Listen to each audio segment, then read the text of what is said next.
This episode of Year in Review is presented by Goodyear Belts. Goodyear Belts' line of power transmission belts meet or exceed the rigorous demands of today's toughest applications. Goodyear Belts are high quality and purpose-built for the transportation and industrial markets. Go to GoodyearBelts.com for more information.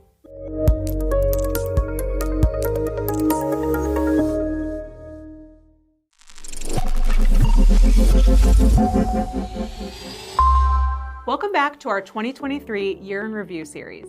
I'm Maddie Weiner, editor of Aftermarket News. And I'm Josh Cable, editor of Counterman. And today we're counting down our top 10 personnel stories of 2023. You know, Josh, there were quite a few executive shifts this year in the automotive aftermarket. Yep, all four of the big parts retailers announced executive changes. Yeah, and actually, speaking of that, let's start out with Advance Auto Parts. In August, its board of directors appointed former Home Depot executive Shane O'Kelly as president and CEO, effective September 11th. O'Kelly succeeded Tom Greco, who has served in the role since April 2016. Next, O'Reilly Auto Parts announced some significant executive changes in January. Brad Beckham, the company's executive vice president and COO, and Brent Kirby, O'Reilly's executive vice president and chief supply chain officer, were each promoted to be co-presidents of the company. Beckham and Kirby will report to Greg Johnson, who will remain in the CEO role but pass on the title and role of president to Beckham and Kirby. Moving to another auto parts retailer, AutoZone announced that Philip B. Daniele will become president and CEO effective January 2024. Bill Rhodes will be relinquishing the top spot to become executive chairman of the board. AutoZone said Daniele is a 29-year AutoZoner and is currently Executive Vice President of Merchandising, Marketing, and Supply Chain. Last but not least, Genuine Parts Company announced that Kevin Herron, president of the U.S. Automotive Group, will retire at the end of 2023 after a 34-year career with the company. Randy Breaux was promoted to the newly created role of Group President, GPC North America, effective July 1st. Herron will serve in an advisory role until his retirement to assist with the transition. Wow, lots of change happening for sure. There were also key executive changes on the manufacturing side. One that made our top 10 list is PHINIA announcing its new CEO in Brady Ericson, after officially spinning off from BorgWarner this summer. Ericson has over 30 years of industry experience and previously led 3 different business units of BorgWarner. Mann Hummel also announced executive changes to its aftermarket business in the Americas. Rodrigo Reyes, who has led the company's Aftermarket Americas team since 2013, will assume a new role within the company as Senior Vice President of Europe Automotive Aftermarket. To fill Reyes' role, the company has brought on Marco Fallenbach to serve as Senior Vice President of Automotive Aftermarket Americas. Fallenbach is tasked with leading Mann Hummel's aftermarket activities in North and South America, including engineering, sales, and distribution for the Wix Filters, Purolator, and Mann filter brands. Our next piece of personnel news comes in the form of 5 leadership changes in one story. BBB Industries announced several key executive leadership changes to support its growth in January.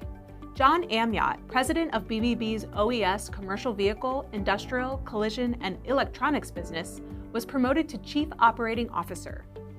Maria Caballero, BBB's senior director of OES programs, was promoted to president of its OCI business unit. Duygu Sekyar joined BBB as president of the company's European division, bringing 20 years of multi-industry and multicultural global experience.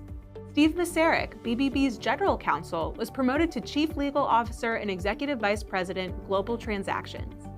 And finally, Mark Nugent was named the company's executive vice president and chief sustainability officer to lead BBB's global strategy in enhancing the company's sustainability program. Well, Maddie, as we round out our list, we have another series of role changes at Dayco. In March, Dayco announced the promotion of 4 aftermarket team members. Those include Jay Buckley, who became Director of Marketing, Catalog, and Technical Product Support, Jerry Reeves, who was promoted to Manager of Product Management and will oversee product launches across all applications and industries, John Crawford, who joined the team as Senior Product Manager with a focus on special projects including the growth of Dayco's industrial belts and automotive and HD water pumps businesses. And lastly, Sheila Mann, who was named Financial Controller of Dayco's Canada businesses and will continue to support the North American team.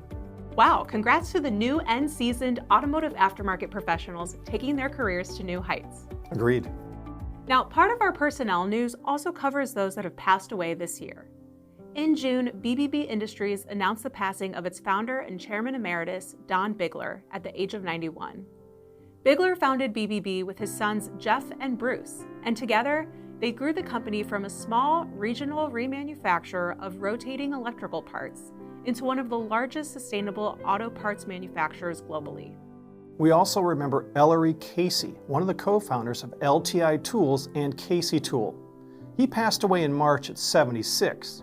Ellery and his brother Wayne Casey sold their company to Milton Industries in July 2022 after more than 40 years in business. You know, we truly do have some really remarkable people in this industry. Yeah, there are so many legacy companies and folks who have been in the aftermarket for decades that make the industry what it is today. Yeah, that's for sure. Thanks for tuning in to this installment of our 2023 Year in Review series. Be sure to check back tomorrow where we delve into our 2023 newsmakers.